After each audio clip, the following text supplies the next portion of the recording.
The deep space station Harmony's Edge floated silently in the void between stars. Its metal corridors buzzed with activity as aliens from dozens of worlds walked, crawled, and slithered through the diplomatic halls. The station served as neutral, ground where different species could meet and talk, without fear of war. Lee Daeho wiped sweat from his forehead as he finished fixing a broken air filter in Section C. The young human engineer worked the night shift when most aliens slept. He preferred the quiet hours when he could focus on keeping the massive station running smoothly. At 25, Daeho had been working on Harmony's Edge for 3 years. He knew every pipe, wire, and ventilation shaft in the place. Tonight felt different. The station carried more tension than usual. Earlier that day, Queen Veltara of the Ashkari Empire had arrived with her fleet for the most important peace talks in decades. The Ashkari were known throughout the galaxy as fierce warriors with red scales and sharp claws. Their queen had never lost a battle. Daeho had seen Queen Veltara from a distance when she boarded the station. She stood 8 feet tall with crimson scales that gleamed like armor. Her golden eyes swept the docking bay as if looking for enemies. Behind her walked 2 smaller figures, her twin daughters, Princess Nari and Princess Hana. The young Ashkari had beautiful blue-green scales that shimmered in the light.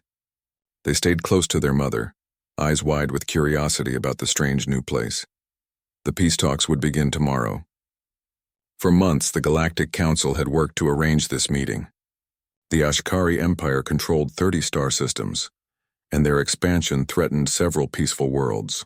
Everyone hoped Queen Veltara would agree to new borders and trade deals instead of continuing her conquests. Daeho finished his work and gathered his tools. As he walked through the dim corridors toward his quarters, he noticed more security guards than usual. The various alien species seemed nervous. He passed a group of blue-skinned Nexari diplomats speaking in worried whispers. Near the food court, some tall gray Zentaurians kept looking over their shoulders. The human maintenance worker had learned to read alien body language during his years on the station. Tonight, everyone seemed afraid something bad might happen. The peace talks had brought together species that had fought each other for centuries. Old enemies now shared the same halls and breathing the same recycled air. In the royal quarters of the station's most secure section, Queen Veltara stood before a large window showing the stars. Her daughters sat on soft cushions nearby, playing with small holographic toys their mother had brought from home. The royal suite had been modified for Ashkari needs: higher temperatures, dimmer lighting, and stone surfaces that reminded them of their cave-dwelling ancestors. "Mother, why do the other aliens look scared when they see us?" Princess Nari asked. She was older than her sister by 7 minutes and usually spoke first. Queen Veltara's golden eyes never left the window. "Because they fear our strength, daughter. Fear keeps enemies honest." Princess Hana, who was smaller and quieter than her sister, looked up from her toy. "But we're not here to fight, are we? You said we came to talk." "Sometimes talking requires strength," the queen replied. "Tomorrow I will speak with the Galactic Council. They will offer us terms and I will decide if those terms serve our people." The twin princesses exchanged glances. They had heard their mother's advisors talking about the negotiations. Some wanted the queen to reject any peace deal and continue expanding the empire. Others warned that too many wars would weaken their forces and leave their homeworld vulnerable. As the night cycle began on Harmony's Edge, most aliens retired to their quarters. The station's artificial lighting dimmed to simulate darkness. Security guards patrolled the corridors while maintenance crews like Daeho worked to keep everything running. In the royal quarters, Queen Veltara met with her military commanders. They spread holographic maps across a stone table, showing star systems and fleet positions. The queen listened as they debated strategy for tomorrow's talks. "The humans offer mining rights to 3 systems," General Kress said, pointing at the map. "But they want us to withdraw from the Outer Rim territories." "That's unacceptable," another commander growled. "We've already established colonies there." Princess Nari and Princess Hana grew bored listening to the adult conversation. They had been traveling in space for weeks, confined to ships and now locked in these quarters for their safety. The young Ashkari felt restless and curious about the strange station around them. "I want to see more of this place," Nari whispered to her sister. "We've only seen the docking bay and these rooms." Hana nodded. "Mother said there are aliens here from hundreds of worlds. I want to see them." While the adults argued over maps and territories, the 2 princesses quietly slipped out of the meeting room. The royal quarters had multiple chambers, and they found an unguarded service entrance that maintenance workers used.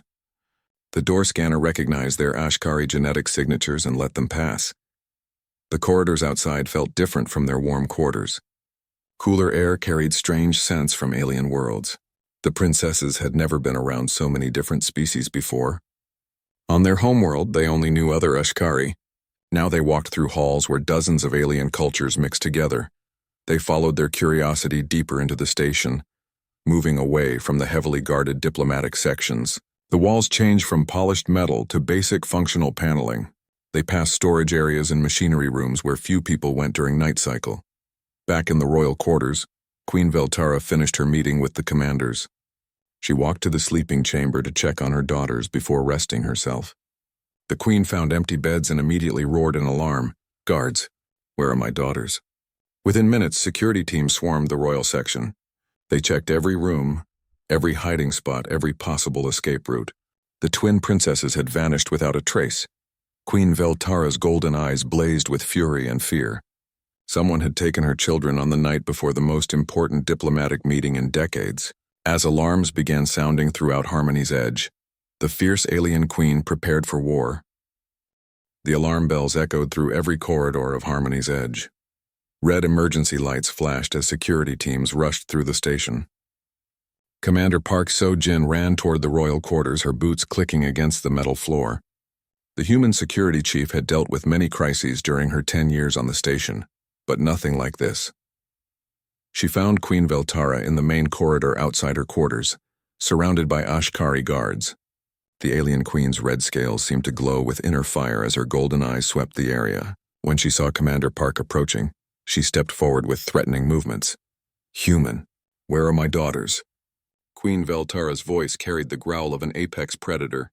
"Your people are responsible for security on this station." Commander Park kept her voice calm and professional. "Your Majesty, we're doing everything possible to find Princess Nari and Princess Hana. I need to know exactly when you last saw them." 1 hour ago, the Queen snarled. "They were in their sleeping chamber. Now they're gone. Someone took them." More aliens gathered in the corridor as news of the missing princesses spread. Representatives from different species watched the scene with worried expressions. The blue-skinned Nixari diplomat, Ambassador Yuki, stepped closer. "Perhaps the Zentorians took them," she suggested, pointing at the tall gray aliens across the hall. "They've been acting suspicious since they arrived." The Zentorian leader, Elder Taemin, raised his long arms in protest. "We would never harm children. Your own people have more reason to kidnap Ashkari royalty." Commander Park raised her hand for silence. "No one is accusing anyone yet. We need facts, not suspicions." She activated her communication device. "All security teams begin a complete search of the station. Check every room, every corridor, every maintenance area." Dr. Kim Woo-bin arrived at the scene, carrying his medical scanner and looking concerned. The human xenobiologist had studied alien species for 15 years and understood their behaviors better than most. He had worked with Ashkari before and knew how protective they were of their young. "Commander, I should examine the princess's quarters," Dr. Kim said. "Young Ashkari leave scent trails that might tell us which direction they went." Queen Veltara looked at the human doctor with suspicion. "Why should I trust your people?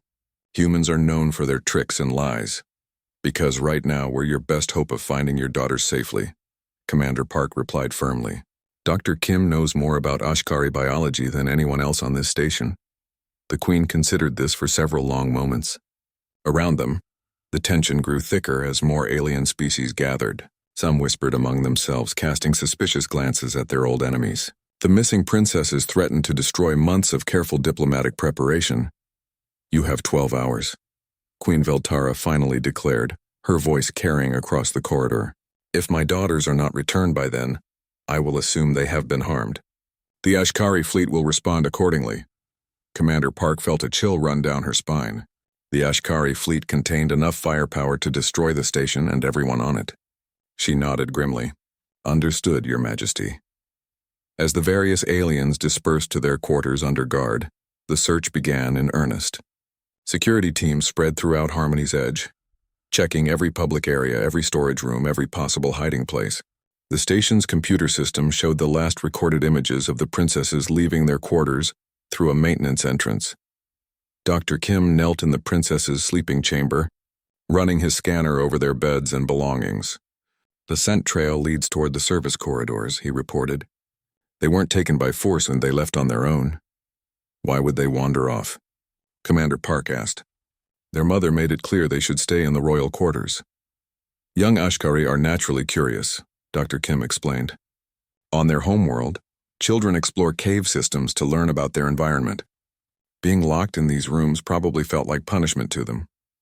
Meanwhile, in the lower levels of the station, Daeho continued his maintenance work. The night shift engineer hadn't heard the alarms from his current location deep in the machinery sections. He was replacing worn power couplings in the environmental control room, a job that required complete focus. The humming of massive air recyclers drowned out most sounds from the upper levels. Daeho enjoyed working in the forgotten areas of the station. These sections stayed clean and functional, but few people ever visited them. He had set up a small workspace in an unused storage room, where he kept spare parts and tools. Over the years, he had also collected various alien plants that grew well in the station's artificial environment. His little garden helped make the sterile metal corridors feel more like home. As he worked, Daeho hummed a quiet song his grandmother had taught him as a child. The melody echoed softly in the empty corridors. He didn't know that two lost princesses were wandering through the same section, following the sound of his voice. Back in the diplomatic areas, the search continued with growing urgency. 8 hours had passed since the princesses disappeared. Security cameras showed them entering the maintenance levels, but then the trail went cold. The lower sections had fewer cameras and more places to hide. Commander Park coordinated the search from the security center. Status reports came in from teams throughout the station, all negative. The princesses seemed to have vanished completely. They're young and scared, Dr. Kim said, studying biological readouts on his scanner. Ashkari children seek warm, dark places when they're frightened. It's an instinct from when their species lived in caves. The maintenance levels have plenty of warm, dark spaces, Commander Park replied grimly. We could search for days and not find them. Queen Veltara paced in her quarters like a caged predator. Her military advisors suggested different theories about who might have taken the princesses. Some blamed the Nixari. Others suspected the Zentorians. A few even suggested the humans were involved in some complex plot. Perhaps we should begin preparing our response, General Kress suggested. If the children cannot be found, they will be found, the Queen stated firmly. But doubt crept into her golden eyes. Her daughters were somewhere in this massive station, possibly hurt or scared. Every minute that passed made their safe return less likely. The various alien species grew more suspicious of each other as the search continued. Old grudges and ancient conflicts began surfacing as fear and tension mounted. The careful diplomacy that had brought them together started falling apart. Commander Park realized they were running out of time. In 4 hours, Queen Veltara would likely order her fleet to attack. The peace talks would become a war zone and innocent people would die. She had to find those princesses, but the station was simply too large and complex to search completely. We need a new approach, she told Dr. Kim. Think like an Ashkari child. Where would they go? What would attract them? Dr. Kim closed his eyes, considering everything he knew about the species. Warmth, safety, the scent of growing things. Somewhere that feels natural instead of artificial. As the deadline approached, neither human realized that the answer to their desperate search lay sleeping peacefully in the forgotten corners of the station, where a gentle maintenance worker had unknowingly become the protector of 2 alien princesses. 4 hours remained until Queen Veltara's deadline. Commander Park stood in the security center, staring at dozens of monitor screens showing empty corridors. Her teams had searched the diplomatic quarters, storage areas, restaurants, and most of the public spaces. The twin princesses seemed to have disappeared completely. Commander, Dr. Kim said, approaching with a worried expression, I've been thinking about Ashkari behavior patterns. When young ones are scared or lost, they don't hide in cold mechanical spaces. They seek warmth and the scent of living things. The hydroponic gardens? Commander Park suggested. We already checked those areas twice. No, something smaller. More personal. Dr. Kim pulled up the station blueprints on his tablet. What about the maintenance worker quarters? Some of them might have small gardens or plants. Young Ashkari would be drawn to natural scents. Commander Park looked at the lower level maps. The maintenance sections contained dozens of small living spaces for the engineers and technicians who kept the station running. Most workers lived in basic rooms, but some had been on Harmony's edge for years and made their spaces more comfortable. It's worth checking, she decided. We don't have many options left. They took a small security team and headed for the maintenance levels.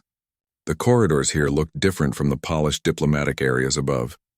Functional metal walls and exposed pipes created a maze of passages that serviced the station's vital systems. As they walked, Dr. Kim explained more about Ashkari instincts. Their ancestors lived in underground cave networks. Children who got lost would follow the scent of underground streams and growing moss to find their way back to the colony. It's still part of their biology. The first few quarters they checked contained only sleeping workers or empty rooms. The security team moved quietly, not wanting to disturb people during their rest period. They found a few small plants and personal items, but no sign of the missing princesses. Then they reached the deeper sections where the most senior maintenance workers lived. These rooms were larger and some had been personalized over many years. Commander Park stopped outside. One door marked El Dejo Environmental Systems. The bioscanner shows 3 life forms inside, reported security officer Yoon. That's unusual for a single person's quarters. Dr. Kim checked his scanner and frowned. 2 of the signatures match Ashkari physiology, young ones based on the size readings. Commander Park felt her heart race. After hours of searching, they might have finally found the princesses. But how had they ended up in a maintenance worker's room? She activated her communication device to call for backup, then realized the situation required extreme care. Wait, Dr. Kim whispered urgently. If they're sleeping, we need to be very careful. Ashkari children can be dangerous when suddenly awakened in an unfamiliar place. Their defensive reflexes are quite strong. What do you suggest? Commander Park asked. Let me go in first. I can use a mild sedative gas to keep them calm while we assess the situation. The commander shook her head. Too risky. We don't know if this maintenance worker is involved somehow. He might be holding them against their will. They stood outside the door for several minutes debating the best approach. Inside, the bioscanner showed all 3 life forms remained still, apparently sleeping. No sounds of distress came from the room. Finally, Commander Park made a decision. We go in quietly. Minimal force unless absolutely necessary. If those princesses are harmed, we're all dead anyway. She entered her security override code and the door slid open silently. The team moved into a small living space that looked nothing like the sterile quarters they had searched earlier. Soft lighting came from several glowing plants placed around the room. The air smelled of earth and growing things, completely unlike the recycled atmosphere in most of the station. What they saw next stopped everyone in their tracks. On a simple bed in the corner lay Lee Dae-ho, the young maintenance engineer fast asleep.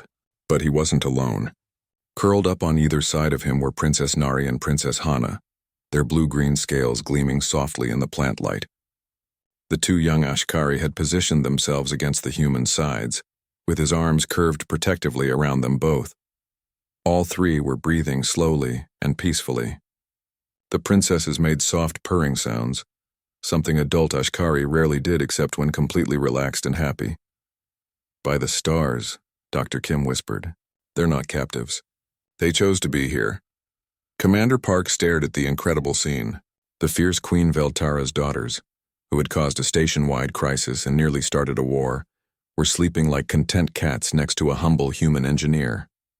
Daeho's workshop clothes were wrinkled and his dark hair fell across his forehead as he slept peacefully, unaware of the chaos his guests had caused. How is this possible? Security Officer Yoon asked quietly. Dr. Kim moved closer with his scanner, careful not to wake anyone. Look at the environment he's created. Growing plants, warm lighting, soft surfaces. This room feels more natural than anywhere else on the station. The princesses would have been drawn here by the scents. Around the small room, Commander Park saw what had attracted the young Ashkari. Dae-ho had created a miniature garden with plants from different worlds. Small flowering vines grew along the walls. A tiny water feature bubbled quietly in one corner. The space felt alive and peaceful. But why didn't he report finding them? She wondered aloud. He probably doesn't know who they are, Dr. Kim replied. To him, they might just be lost alien children who needed help. Look at his body language. Even in sleep, he's protecting them. On the bed, Princess Nari shifted slightly and made a soft trilling sound. Her sister responded with a similar noise, and both princesses snuggled closer to their human protector. Daeho's arms tightened around them instinctively, even while unconscious. We need to wake them carefully, Commander Park decided. And we need to contact Queen Veltara immediately. She has less than 4 hours left on her deadline. Wait, Dr. Kim said, studying his readings. The princess's stress hormones are at the lowest levels I've ever recorded in young Ashkari. They feel completely safe here. If we move them roughly or separate them from this human, they might go into defensive shock. What do you recommend? Wake the human first. Let him help us with the princesses. They trust him. Commander Park approached the bed slowly. She had dealt with many dangerous situations during her career, but few felt as delicate as this moment. The wrong move could traumatize 2 alien children and restart the crisis they had worked so hard to solve. She gently touched Daeho's shoulder. Sir, you need to wake up. The young engineer's eyes opened slowly. For a moment, he looked confused by the strange lights and voices in his room. Then he became aware of the warm bodies pressed against his sides and nearly jumped out of bed in shock. What? Who? Daeho stared at the 2 alien children sleeping next to him. I don't understand. How did they get here? That's what we need to figure out, Commander Park said quietly. But first you need to know that these are Princess Nari and Princess Hana, daughters of Queen Veltara of the Ashkari Empire. The entire station has been searching for them. Daeho's eyes went wide with terror. Princesses? The Queen's daughters? Oh no, she's going to kill me. The young princesses began to stir at the sound of voices. Princess Hana opened her large golden eyes and looked around in confusion. When she saw the strange humans surrounding the bed, she made a frightened sound and pressed closer to Daeho. It's okay, the maintenance engineer said instinctively, his voice gentle and calm. You're safe. These people are here to help. Princess Nari woke up and immediately moved to shield her sister, but she didn't seem afraid of Daeho. Instead, she looked at the security team with suspicion, while staying close to the human who had sheltered them. Dr. Kim watched the interaction with fascination. The princesses clearly trusted Daeho completely, but viewed the other humans as potential threats. Whatever had happened in this room, it had created a powerful bond between the alien children and their unlikely protector. We need to contact their mother, Commander Park said, but this is going to be very difficult to explain. Commander Park stepped outside Daeho's quarters to contact Queen Veltara. Her hands trembled slightly as she activated the communication device. How do you tell a fierce alien warrior queen that her missing daughters were found sleeping with a human stranger? Your Majesty, this is Commander Park. We've found Princess Nari and Princess Hana. They are safe and unharmed. The response came immediately. Where are they? Who took them? I want to see my daughters now. They're in the maintenance section, level 7. Your Majesty, I need to explain the situation before you arrive. The princesses are there with one of our maintenance workers. A long silence followed. When Queen Veltara spoke again, her voice carried deadly promise. If any human has harmed my children, I will tear this station apart with my bare claws. No harm has come to them, Commander Park said quickly. But the situation is unusual. Please come alone first without your guards. Too many people might frighten the princesses. Another pause. I am coming now. The human responsible will answer for this. The communication ended, leaving Commander Park to face an impossible situation. In minutes, the galaxy's most dangerous alien ruler would arrive to find her daughters bonded with a human engineer. The peace talks, the safety of everyone on the station, and possibly the lives of the princesses themselves depended on how the next few minutes went. Inside the quarters, Dr. Kim worked to keep everyone calm. Daeho sat on the edge of his bed with Princess Nari and Princess Hana pressed against his sides. The young Ashkari refused to move away from their protector, even when the doctor tried to examine them. I don't understand how this happened, Daeho said nervously. I went to sleep alone. When I woke up, they were just there. Can you remember anything? Dr. Kim asked. Any sounds during the night? Any indication they were in distress? Daeho thought carefully. I had strange dreams. I thought I heard crying at one point, like children who were lost and scared. But I was so tired from my shift. Princess Hana looked up at him with large golden eyes. You made the crying stop, she said in accented standard. Your heartbeat was warm and steady. We felt safe. When did you learn to speak Standard? Dr. Kim asked in surprise. Mother taught us many languages, Princess Nari replied, speaking for the first time since waking. We understand more than most adults think we do. Then you can explain what happened, Commander Park said. How did you end up here? The twin princesses exchanged glances. They had been raised to obey their mother and stay out of trouble, but they were also honest children who didn't know how to lie effectively. We wanted to explore, Princess Nari admitted. The station has so many different beings. We've never seen anything like it. We got lost in the metal tunnels, Princess Hana added. Everything looked the same. We couldn't find our way back. Then we smelled the growing things, Princess Nari continued, like the moss caves back home. The scent led us here. This human was sleeping, Princess Hana said, patting Daeho's arm gently. But when we made sad sounds, he made comfort sounds in his dreams. His body was warm and he didn't push us away. Dr. Kim nodded with understanding. Young Ashkari bond through physical comfort and shared warmth. It's how their families connect on their homeworld. This human provided exactly what they needed when they were scared and lost. Heavy footsteps echoed in the corridor outside. Queen Veltara had arrived, and she wasn't alone despite Commander Park's request. The sound of armored guards accompanied the alien ruler as she approached her daughter's location. The door slid open with a sharp hiss. Queen Veltara entered the small room like a crimson storm, her 8-foot frame filling the doorway. Her golden eyes swept the scene, taking in every detail. The human male on the bed, her daughters pressed against his sides, the peaceful garden-like atmosphere of the quarters. Behind her came 4 Ashkari guards, their hands on their weapons. The small room suddenly felt crowded and dangerous. My daughters, Queen Veltara said, her voice mixing relief and rage, step away from the human. Come to me now. Princess Nari and Princess Hana looked at their mother, then at Daeho, then back at their mother. Instead of obeying immediately, they moved closer to the human engineer. He protected us, Mother, Princess Nari said bravely. When we were lost and scared, he made us feel safe. He didn't hurt us, Princess Hana added. He kept us warm and comfortable. His heartbeat helped us sleep.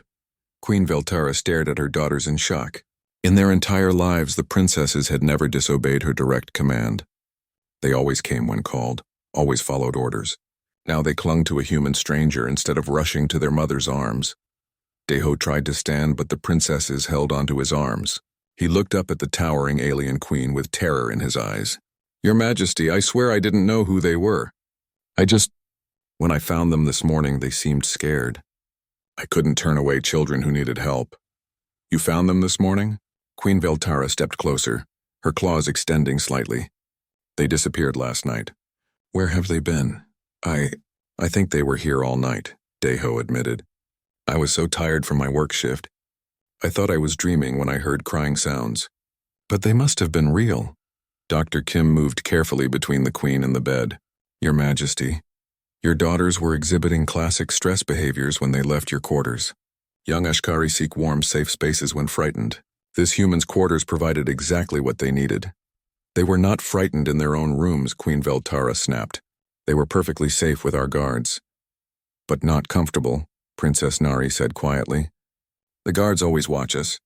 We can never relax or play or explore. Here we could just be children. The alien queen looked at her daughter with confusion. You are Ashkari royalty.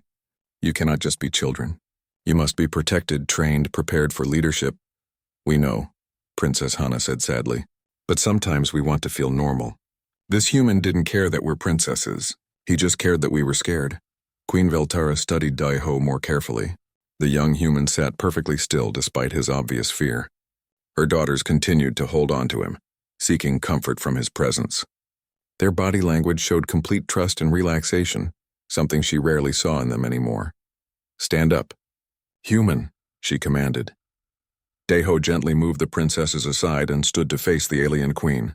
Even at his full height, he only reached her chest. Her golden eyes examined him like a predator studying prey.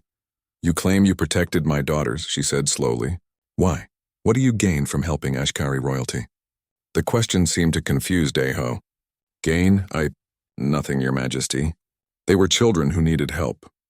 That's all. All humans want something, Queen Veltara stated. Power, money, influence. What is your price for their safety? There's no price, Daeho replied simply. I would help any child who was lost and scared. It doesn't matter what species they are or who their parents might be. The alien queen stared at him for long moments. In her experience, everyone wanted something in return for their actions. Allies demanded territory or resources. Enemies sought weakness to exploit. But this simple human engineer claimed to want nothing at all. Behind her, the Ashkari guards grew restless. They expected their queen to punish the human for daring to touch the royal daughters. Instead, she continued studying him with an unreadable expression. Your daughters spoke of your heartbeat, Dr. Kim said carefully. For young Ashkari, a steady heartbeat represents safety and family bonding. They found in this human what they needed most: unconditional comfort and protection. Impossible, Queen Veltara declared. Ashkari bond only with other Ashkari. Not impossible, Princess Nari said, standing up on the bed to look her mother in the eyes. Different, but not impossible. This human's heart beats with kindness, Mother. We could feel it even while sleeping. The room fell silent except for the gentle bubbling of Daeho's small water feature.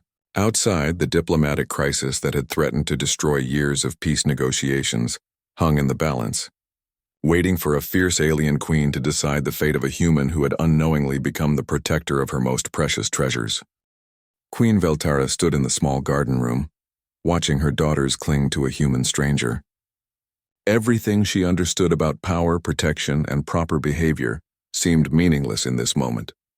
For the first time in years, Princess Nari and Princess Hana looked truly happy and relaxed. Mother, Princess Hana said softly, please don't hurt him. He gave us something we haven't felt since we were very small. What could a human possibly give you that I cannot? The queen asked, though her voice carried less anger than before. Peace, Princess Nari replied simply. When we're with the guards or in meetings or learning our duties, we always have to be perfect. Here, we could just sleep without worrying about anything. Queen Veltara felt something twist in her chest. She had spent their entire lives protecting her daughters from every possible threat. Palace guards watched them constantly. Their food was tested for poison. Their movements were restricted and monitored. She had given them safety but somehow missed giving them peace. Dr. Kim stepped forward carefully. Your Majesty, may I share an observation about Ashkari biology? The queen nodded, still watching her daughters. Young Ashkari need regular contact comfort to develop properly, he explained. In ancient times, children would sleep with multiple family members in cave clusters. The shared warmth and heartbeats helped them feel secure and bond with their community. We still have family bonding time, Queen Veltara said defensively. Formal sessions in the royal chambers, Princess Nari said, with guards watching and advisors taking notes about our behavior. It's not the same as this. She gestured to Daeho, who still stood nervously before the alien queen. He didn't judge us or test us or try to teach us anything. He just accepted us. Commander Park's communication device beeped softly. She checked the message and looked worried. Your Majesty, the other diplomatic representatives are demanding to know what happened. Some are suggesting this was a human plot to manipulate the peace talks. A plot? Queen Veltara looked at Daeho again. What is your name? Lee Daeho, Your Majesty. Lee Daeho, do you know anything about the peace negotiations happening on this station? The young engineer shook his head honestly. I knew there were important talks, but I worked the night shift in maintenance. I just fix things that break and keep the systems running. Have you had any contact with human diplomats or military leaders? No, Your Majesty. I mostly work alone. I prefer the quiet sections of the station. Queen Veltara studied his simple clothing, his calloused hands, his nervous but honest expression. This was not a trained spy or skilled manipulator. This was exactly what he appeared to be, a maintenance worker who had shown kindness to lost children. The door chimed and more voices could be heard in the corridor outside. Ambassador Yuki of the Nexari had arrived with Elder Taemin of the Zentorians and several other alien representatives. They demanded to see what had happened to the missing princesses. Let them enter, Queen Veltara decided, but your guards stay outside. The diplomatic representatives crowded into the small room, their eyes widening as they saw the scene. The fierce Ashkari queen stood beside a simple human maintenance worker, while her daughters sat on his bed, clearly comfortable and unafraid. What is the meaning of this? Ambassador Yuki demanded. Did the humans orchestrate this entire incident? Orchestrate what? Elder Taemin asked. The princesses appear unharmed, They were taken by a human, another representative accused. This proves humans cannot be trusted. Queen Veltara's eyes flashed with dangerous light. My daughters were not taken. They wandered off on their own and found refuge with this human when they became lost and frightened. Impossible, Ambassador Yuki declared. Young Ashkari would never approach an alien species willingly. Would you like to ask them yourself? Princess Nari spoke up, her young voice carrying royal authority despite her age. We can speak for ourselves. The alien representatives looked shocked. Ashkari children were rarely seen and never heard speaking in diplomatic settings. Princess Hana stood up beside her sister. Deho helped us when we were scared. He didn't know who we were, but he kept us safe anyway. That's what good people do. This human, Princess Nari continued, showed us more kindness in one night than some species have shown our people in decades of negotiations. The room fell silent. Even Ambassador Yuki seemed at a loss for words. Dr. Kim seized the moment to address the group. What we've witnessed here demonstrates something remarkable. Human empathy and compassion can bridge gaps between species that politics and military strength cannot cross. You're suggesting, Elder Taman said slowly, that humans possess some special ability to connect with other species? Not special, Deho said quietly, surprising everyone by speaking up. Just basic kindness. Anyone can offer comfort to a scared child. It doesn't matter what planet they come from. Queen Veltara looked at her daughters, then at the human engineer, then at the assembled alien diplomats. A decision formed in her mind, one that would change everything she had planned for these negotiations. The peace talks will continue as scheduled, she announced. But there will be new terms added to any agreement. What terms? Commander Park asked. Cultural exchange programs. Our young people will learn from other species, including humans. And humans will be invited to visit Ashkari worlds to teach their methods of universal compassion. Ambassador Yuki looked confused. Your Majesty, yesterday you were demanding territorial concessions and resource rights. Now you want cultural exchanges? Yesterday I thought strength came only from conquest and control, Queen Veltara replied. Today I learned that true strength might come from understanding and connection. She turned to Deho. Human, I offer you a position as cultural liaison between the Ashkari Empire and the Galactic Council. Your role would be to help other species learn what you have shown my daughters. Deho's eyes went wide. Your Majesty, I'm just a maintenance worker. I don't know anything about diplomacy or cultural exchange. You know the most important thing, Princess Nari said, taking his hand. You know how to care about others without expecting anything in return. That is a skill more valuable than any weapon or warship, Queen Veltara added. Will you accept this responsibility? The young engineer looked around the room at aliens from dozens of different worlds, all watching him with curiosity and hope. 6 months ago, he had been content fixing air filters and tending his small garden. Now he was being offered a chance to help species across the galaxy understand each other better. If it means helping prevent children from getting lost and scared, he said finally, then yes, I'll do my best. Over the following months, the peace talks concluded with unprecedented success. The Ashkari Empire agreed to new boundaries and trade arrangements. But more importantly, they opened their worlds to cultural exchange. The program that began with 2 lost princesses and a kind maintenance worker grew into something much larger.